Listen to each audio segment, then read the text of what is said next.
So hello everyone, welcome back to my channel learn well. I hope आप सभी अच्छे होंगे।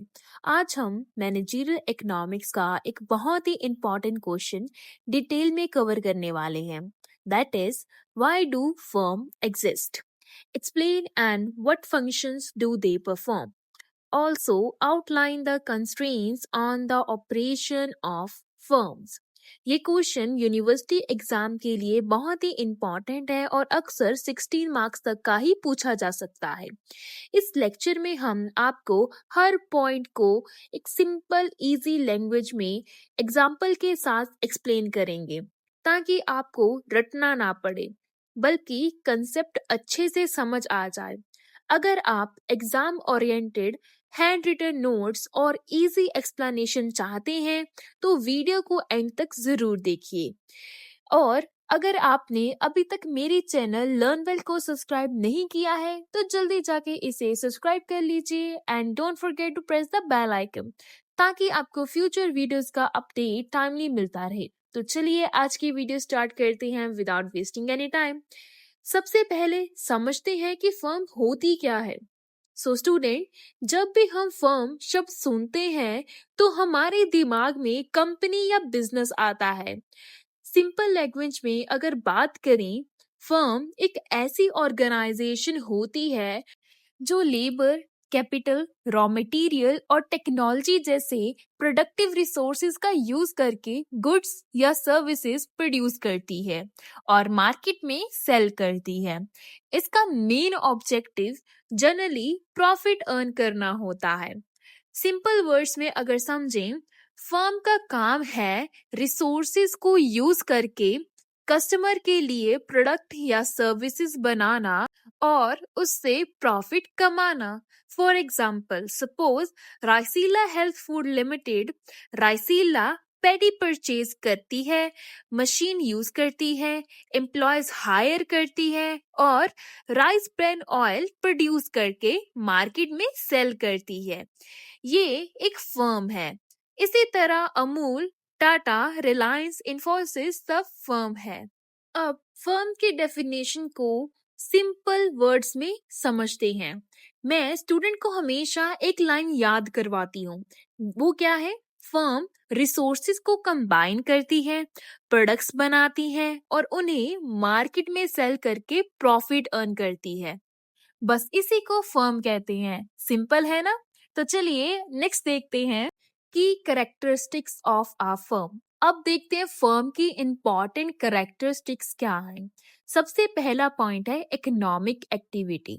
इसका मतलब फर्म एक्टिवली बिजनेस एक्टिविटी करती है, जैसे production, distribution, selling, marketing, purchasing सब इकोनॉमिक एक्टिविटीज हैं। फॉर एग्जाम्पल, अमूल सिर्फ मिल्क प्रोड्यूस नहीं करती, मिल्क कलेक्ट भी करती है, पैकेजिंग भी करती है, मार्केटिंग भी करती है, डिस्ट्रीब्यूशन भी करती है। ये सब इकोनॉमिक एक्टिविटीज हैं।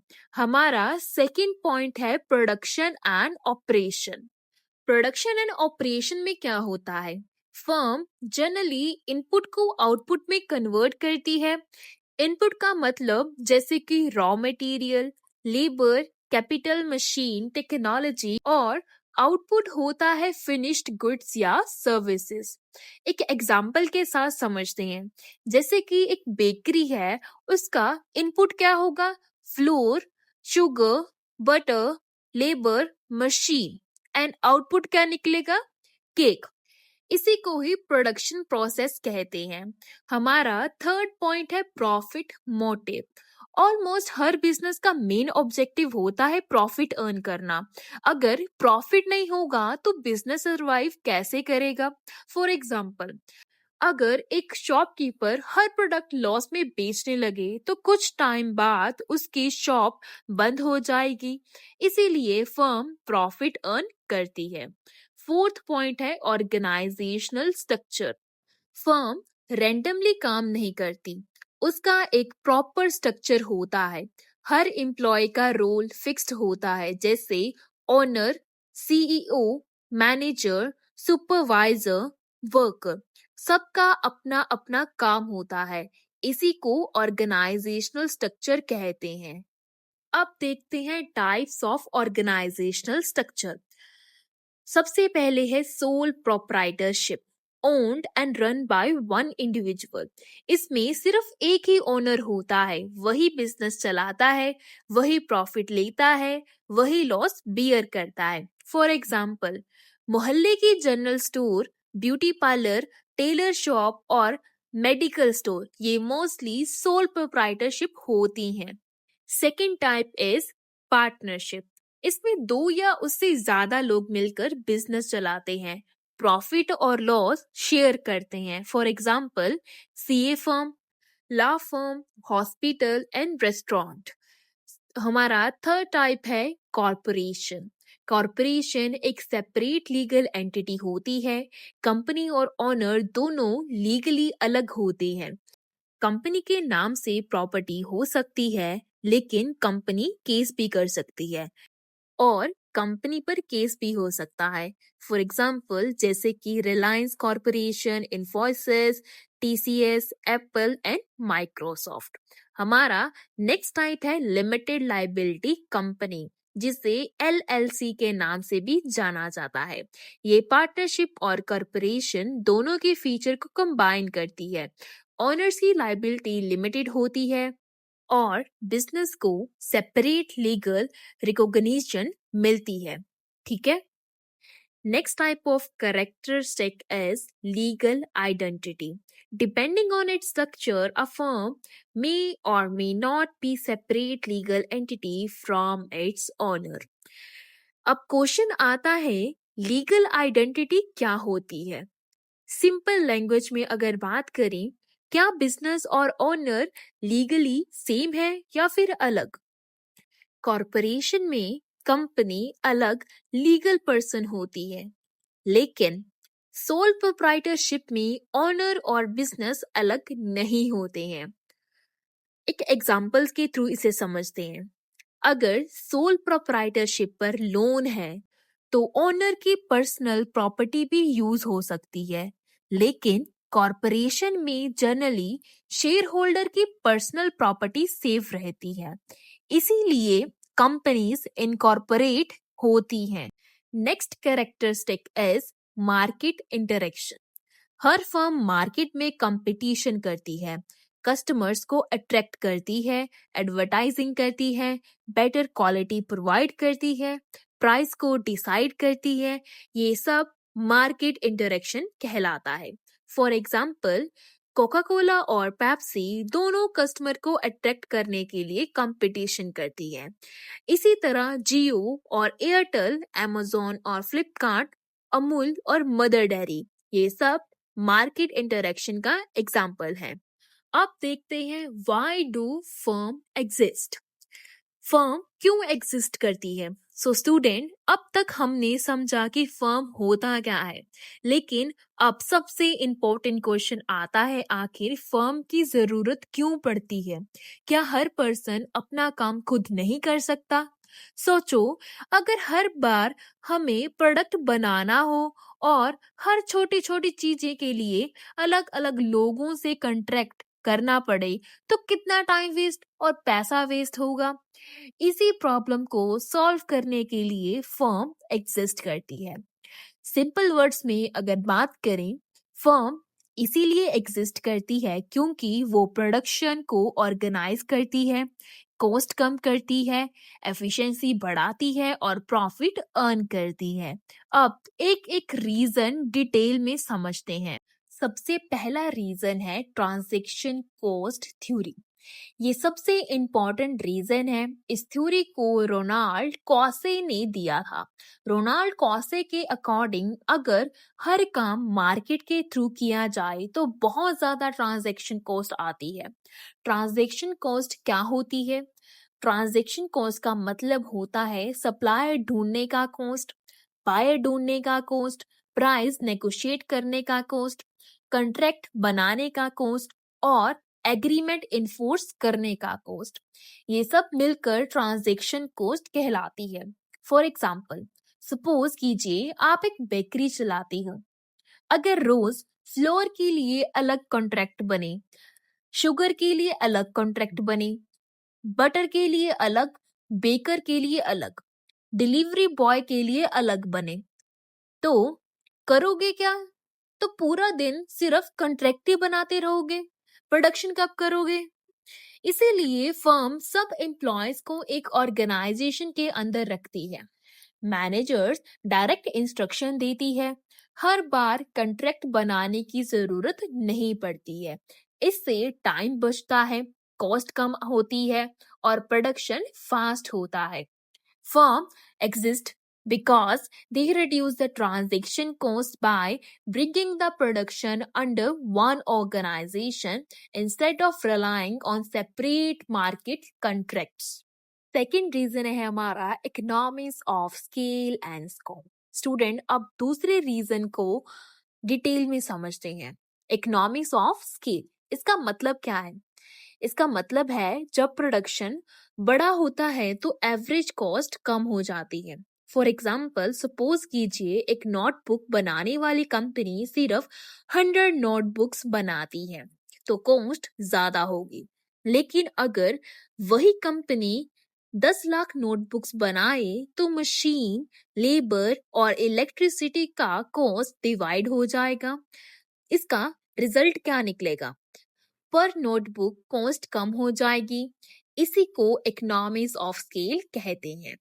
इकोनॉमिक्स ऑफ स्कोप क्या होता है? स्कोप का मतलब होता है एक ही रिसोर्सेज का यूज करके मल्टीपल प्रोडक्ट बनाना।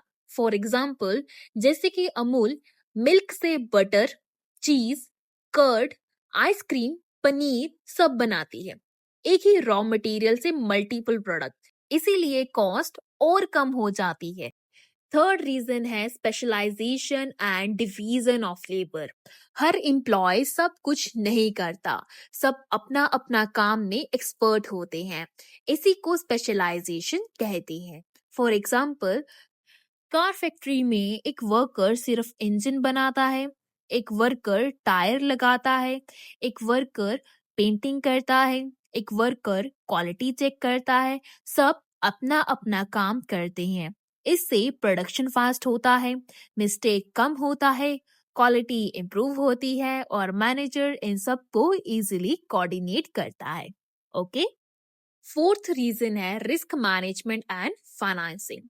बिजनेस में रिस्क तो हमेशा होता ही है, जैसे डिमांड कम हो जाना, रॉ मटेरियल महंगा हो जाना, कंपटीशन बढ़ जाना, लॉस हो गया। एक इंडिविजुअल के लिए इतना रिस्क उठाना मुश्किल होता है, लेकिन firm, owners, stake holder, investor सबका पैसा कलेक्ट करती है, इसीलिए बड़ा प्रोजेक्ट भी पॉसिबल हो जाता है। रिस्क भी सब में डिवाइड हो जाता है। फॉर एग्जाम्पल रिलायंस अगर 10,000 करोड़ का प्रोजेक्ट लगाती है तो सिर्फ एक इंसान का पैसा नहीं होता इसमें, थाउजेंड्स ऑफ शेयर होल्डर जो कि इन्वेस्ट करते हैं इसमें। हमारा नेक्स्ट रीजन है innovation and long term planning. Student research करना बहुत एक्सपेंसिव होता है, न्यू टेक्नोलॉजी बनाना भी एक्सपेंसिव होता है। एक इंडिविजुअल इतना पैसा इन्वेस्ट नहीं कर सकता, लेकिन फर्म कर सकती है। फॉर एग्जाम्पल एप्पल हर साल एक नया आईफोन लॉन्च करती है, इसके लिए billions of dollar research and development में इन्वेस्ट करती है। इसी वजह से कंपनी कॉम्पिटिटिव रहती है। नेक्स्ट रीजन है legal and organisational structure. Firm एक लीगल ऑर्गेनाइजेशन होती है। ये प्रॉपर्टी ओन कर सकती है, कॉन्ट्रैक्ट साइन कर सकती है, लोन ले सकती है, केस फाइल भी कर सकती है और इसके अगेंस्ट केस भी हो सकता है। और ये कॉन्टिन्यूटी प्रोवाइड करती है। अगर ओनर चेंज भी हो जाए तब भी कंपनी चलती रहती है। फॉर एग्जाम्पल अगर किसी कंपनी का सीईओ रिटायर हो जाए तो कंपनी बंद नहीं होती है, नया सीईओ आ जाता है। नेक्स्ट रीजन है मैनेजरियल एफिशिएंसी।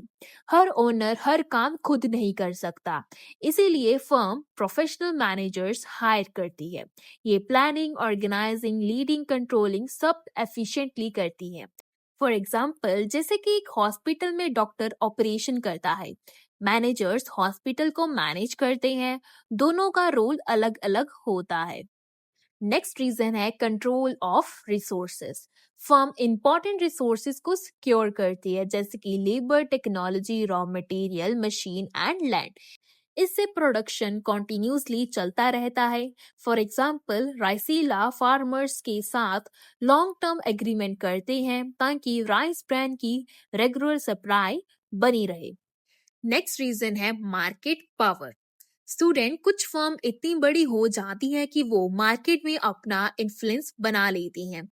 इसे मार्केट पावर कहते हैं।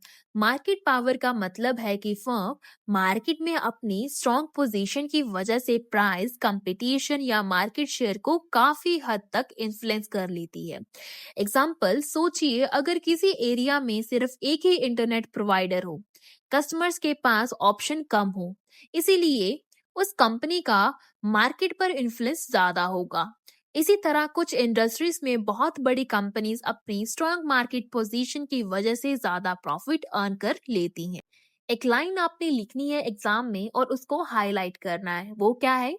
Large firm exist because they can gain more market power, strengthen their competitive position and earn higher profit. Next reason है हमारा रिड्यूसिंग अनसर्टिनिटी।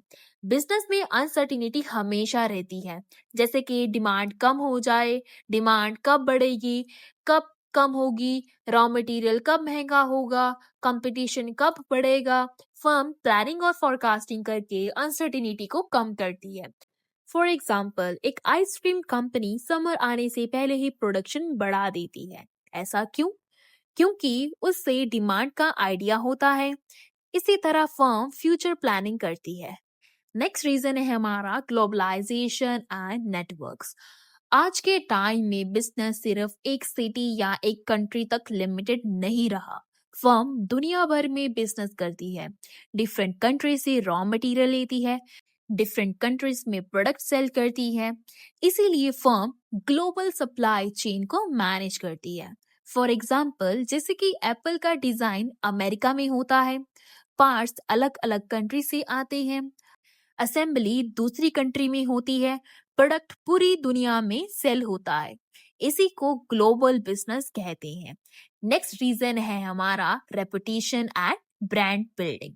स्टूडेंट, लोग सिर्फ प्रोडक्ट नहीं खरीदते, लोग ब्रांड भी खरीदते हैं। अगर कंपनी की रेपुटेशन अच्छी हो तो कस्टमर बिना ज्यादा सोचे उसका प्रोडक्ट परचेज कर लेते हैं।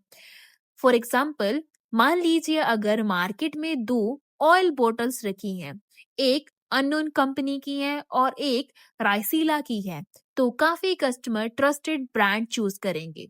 ऐसा क्यों? क्योंकि उन्हें क्वालिटी पर ट्रस्ट होता है। इसी को ब्रांड रेपुटेशन कहते हैं। नेक्स्ट रीजन है employment creation and organisation of labour. Firm सिर्फ प्रोडक्ट ही नहीं बनाती, ये एम्प्लॉयमेंट भी क्रिएट करती है। एम्प्लॉयज को salary, training, promotion, career growth और जॉब सिक्योरिटी प्रोवाइड करती है। फॉर एग्जाम्पल, जैसे कि राइसीला में HR department, production department, finance department, marketing department, purchase department, सब में अलग अलग एम्प्लॉयज काम करते हैं। इसीलिए फर्म एम्प्लॉयमेंट जनरेट करती है। नेक्स्ट रीजन है हमारा corporate social responsibility and societal role. आज के टाइम में फर्म सिर्फ प्रॉफिट के लिए काम नहीं करती, सोसाइटी के लिए भी काम करती है। इससे कॉर्पोरेट सोशल रिस्पॉन्सिबिलिटी कहते हैं। सीएसआर का फुल फॉर्म है कॉर्पोरेट सोशल रिस्पॉन्सिबिलिटी। इसे याद रखना। अब फर्म एक कॉर्पोरेट सोशल रिस्पॉन्सिबिलिटी कैसे ही करती है? ट्री प्लांटेशन करके, एजुकेशन सपोर्ट देकर, हेल्थ कैंप लगा के, स्कॉलरशिप प्रोवाइड करके, environmental protection and women empowerment, ये सब CSR एक्टिविटीज हैं। इससे कंपनी की इमेज भी इम्प्रूव होती है और पब्लिक का ट्रस्ट भी कंपनी पर बिल्ड होता है। नेक्स्ट एंड लास्ट रीजन है हमारा गवर्नमेंट एंड रेगुलेटरी रिक्वायरमेंट्स। कुछ इंडस्ट्रीज में गवर्नमेंट रूल्स फॉलो करना कंपलसरी होता है, जैसे कि banking, insurance, health care, electricity and telecom. And industries में प्रॉपर लीगल ऑर्गेनाइजेशन होना जरूरी होता है। फर्म इन रूल्स को फॉलो करती है। फॉर एग्जाम्पल, बैंक बिना गवर्नमेंट अप्रूवल के ऑपरेट नहीं करता। हॉस्पिटल को भी हेल्थ रूल्स फॉलो करने पड़ते हैं, इसीलिए फर्म लीगल रिक्वायरमेंट को कंप्लीटली फॉलो करती है। आई होप आपको यहाँ तक का टॉपिक बिल्कुल समझ आ गया होगा। आज के वीडियो में हम इतना ही करेंगे। नेक्स्ट वीडियो में हम functions of a firm and उसके कंस्ट्रेंट्स पढ़ेंगे। अगर आपको ये वीडियो अच्छी लगी हो तो इसे लाइक कर देना, ज्यादा से ज्यादा अपने दोस्तों के साथ शेयर कर देना। एंड अगर आपने अभी तक मेरे चैनल लर्न वेल को सब्सक्राइब नहीं किया है तो जल्दी जाके इसे सब्सक्राइब भी कर लीजिए।